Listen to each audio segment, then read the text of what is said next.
Bayern Munich against Arsenal tonight. Jim Proudfoot's over there, so too is Darren Bent for this one. And it's live on talkSPORT, 8 o'clock if you want to tune in, and I'm sure you do.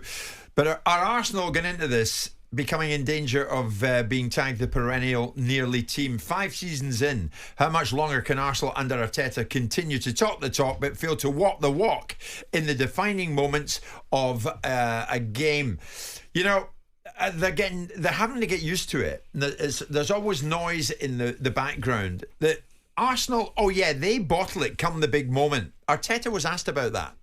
I cannot control that. I cannot take their phones, the TVs away, the people around them. We didn't lose anything last year because we didn't win anything. And first of all, you have to win it, and then maybe you can lose it. What we had is an unbelievable journey against the best team in the world here and in Europe in the last 7 years. And this is where we want to be, and we're not satisfied. We want to be better, and that's the level that we are competing with. So we will try again our best till the last day to try to bring those cups and be successful. 2-2 as they go into this tonight from the first leg, Danny.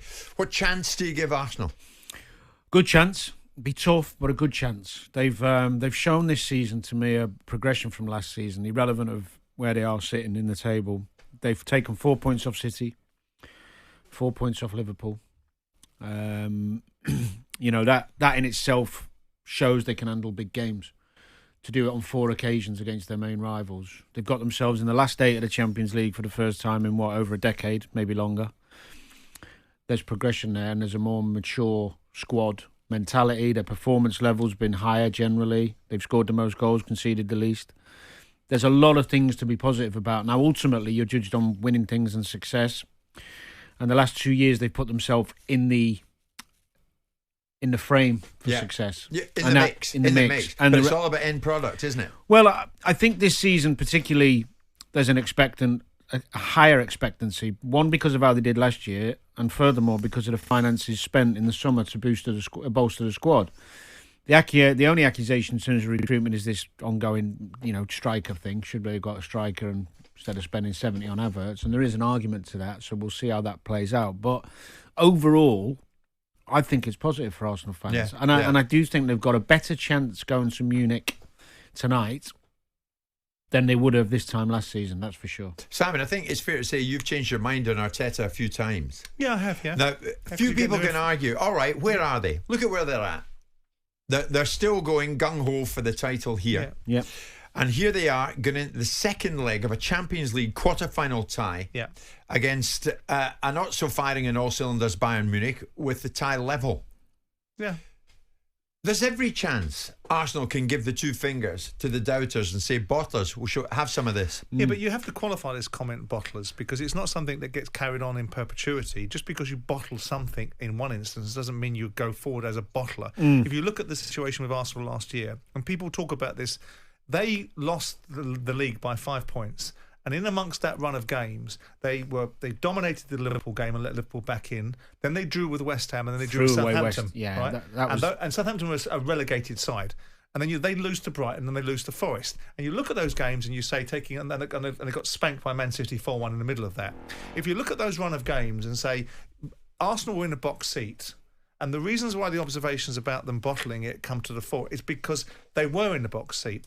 This is a different dynamic now. They weren't in a box seat against Bayern Munich. Bayern Munich are an established European competitor that's dominated the Bundesliga for 11 years, and it's only half-time in this game. And they're competing in the Premier League with 2 other sides, and they're making a really strong challenge to win the league. They've not been in a situation where they've had clear daylight away from everybody else. They've not had a situation where they've been in control of their own destiny definitively for significant periods of time. And more importantly, when it comes to the business end of the season, which is where they fell away this year. I hear what you're saying, Simon. So I don't think the bottling comment should keep being brought up. But you don't? No, I think it's bound to be brought up. But because it's a lazy trope. No, it's not. It is. I'll tell you why it's not. Arsenal took the lead against Bayern Munich in the first leg, and then Bayern Munich find their way back into it. What was the score at the weekend against Villa? But okay.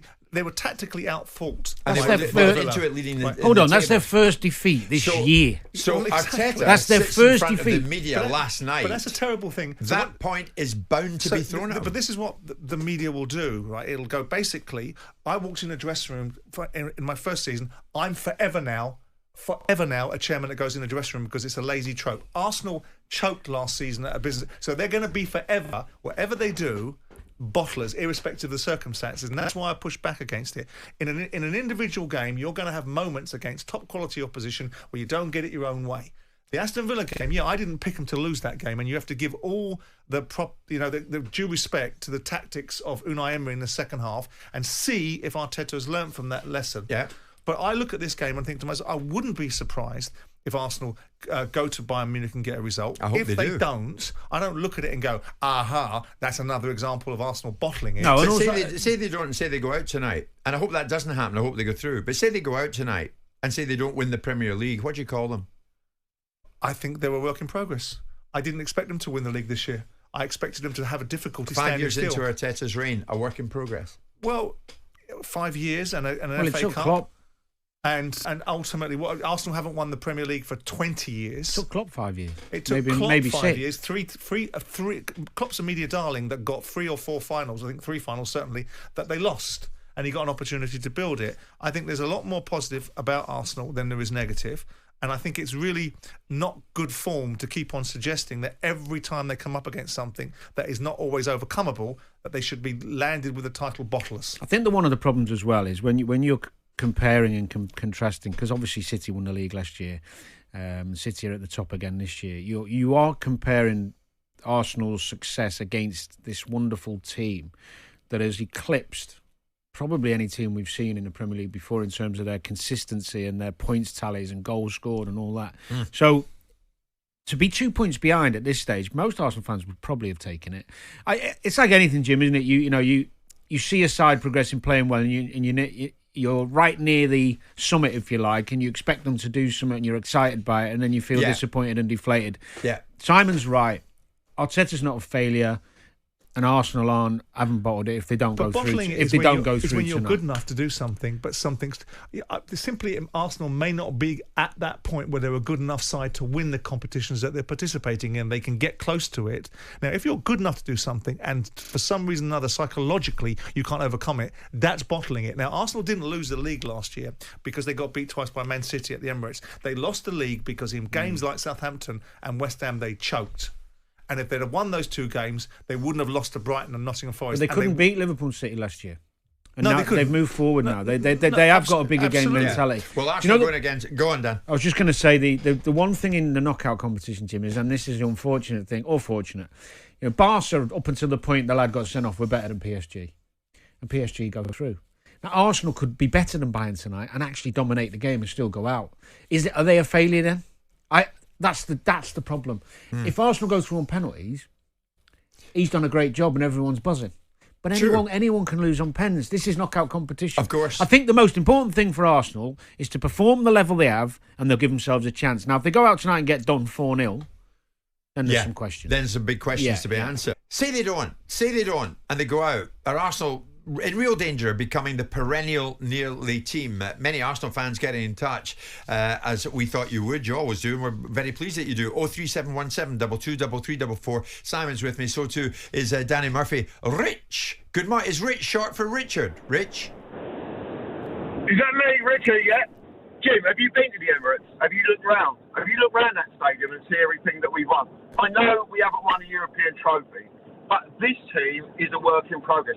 2 years ago, we were struggling just to qualify for the Champions League, and we didn't, right? Now we're in the quarterfinals. Now we've played Bayern and we're level with them. Now we're still the closest challengers to probably the best club team in the world at the moment in Man City, and we are still their closest challengers over the last 2 years. We're not perennial anything yet. This is a work in progress. This is a fantastic team. Arteta's done a fantastic job, and I was personally wrong about Arteta 3 years ago when I called for his head. Yeah, Wow. I think I agree with you. How long do you call it a work in progress, so Rich? I mean, it could be argued work in progress, but something special is going on. You could say that for sure.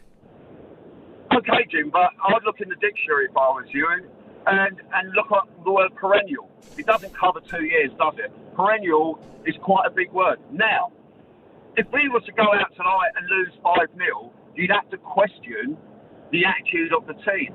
But perennial anything, all we've done for the last 2 years is improve in every shape in the hardest league in the world, against the best club team in the world, and in the Champions League. Yeah, but Rich, can I interrupt you there? Perennial is precisely the right word in this instance, because they haven't won the Premier League in 20 years and they've never won the Champions League.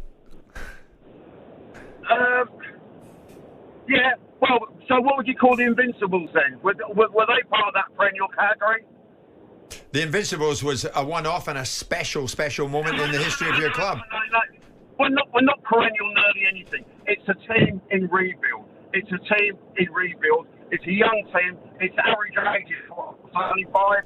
And look, ask me this in 2 years' time if we still haven't won anything. But at the moment, I'm proud of Arsenal. It's a work in progress. We're not perennial losers. Go to the Emirates, have a look around that stadium, and you'll see perennial winners. Rich, it's a great call, actually. It's a great call. As much as it pains me, I agree with that, because you're not labelling Arsenal perennial losers. You're labelling Mikel Arteta's Arsenal. So you're qualifying it in a very short period of time. So the observation is incorrect, because they are not perennial losers, because they haven't had a long enough period of time to be categorised that way. So we're talking about what he's achieved in the last couple of years, and then adding a tag on because it creates the debate. I don't think it's a fair analysis, and I don't also think carrying something forward, like I've said, which is, and by the way, I was the person that started the conversation about them bottling it last year, so that's not lost on me. Was it fair then? Well, yes, because they bottled it last year. But the observation now to suggest that the obstacles that they're unable to overcome is because they're bottling it, I think they should have overcome Southampton. I think they should have overcome West Ham. I don't necessarily think they should have overcome Bayern Munich. I think that's a different challenge. I think it's there to be done. Yeah. But I don't think that them not doing it qualifies them as being considered a bottler going forward. They look like a team who are growing. They look like a team that have a very clear identity and direction in what they're trying to do under Arteta. That means for me that in the forthcoming seasons, the next couple of seasons, they're going to be there or thereabouts continually. Exactly. But they're there or thereabouts at the moment. Yeah, but again and again, and if you keep being there and thereabouts, a bit like Liverpool under Klopp, nearly there, bum, they win it. Yeah. Point behind City. Last day with City twice. Champions League final, lose, then they win the next one. Some teams are just better than you. I mean, you can give examples of bottling. Newcastle categorically, unequivocally bottled it in 1996.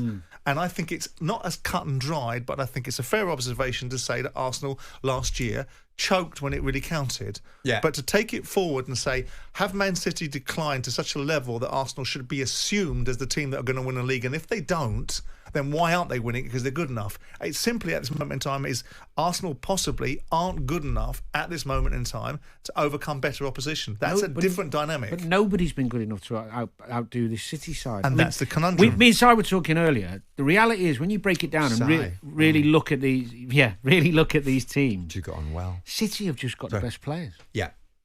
You can have the best manager and the best manager as well. But the best players. Yeah. So what does everybody do? Give up? No, keep going, keep fighting. You bridge the gap. Here's Greg, a big Arsenal fan. Greg, where's your head going into this tonight, mate? Are you confident you can see off Kane and Bayern? Listen, Arteta is constantly proving people wrong. In every decision he makes, every tactical tweak he makes, he is ruffling feathers left, right and centre. As a novice manager when he came in, to now, 5 years later, be taking on Pep and Klopp toe-to-toe, that's nothing to hang your head about. That's nothing to be upset about. And I would bet that he learned a lot of lessons from that first leg, and it wouldn't surprise me if they went out there and dominated this game. It really wouldn't. Do you think he learned a lot at the weekend, Greg, about who should play and who shouldn't? I mean, a lot of people are saying Jorginho should have been in there. Jim, it's the Premier League. Like, if you think every team fighting is going to not lose a game or not drop a point, you're deluded. True. Like, it's actually ridiculous to think, oh yeah, look at those lineups. They're not going to drop a point. They're not going to drop a point. It's the Premier League. This is the best, most competitive league in the world. Like, you're going to lose games, Jim. You're right. I tell you what, Jim, you're right also, because what he would have learned on Sunday, especially that second half, is who's physically okay. Because I thought for once, very rarely have I seen Arsenal fall a bit flat on their press and on their physicality. They're a very physically powerful team. at it all the time. Yeah. And I thought second half they just started to look, rightly so, because they played Munich in the week. A hell of a game. Yeah. And they had to fight like tooth and nail to get back in. So I think he'll have seen a lot on Sunday that will help him for tonight in terms of which players are ready and which aren't. Let's finish with Jamie, who's a big Arsenal fan. What are we going to see tonight, Jamie?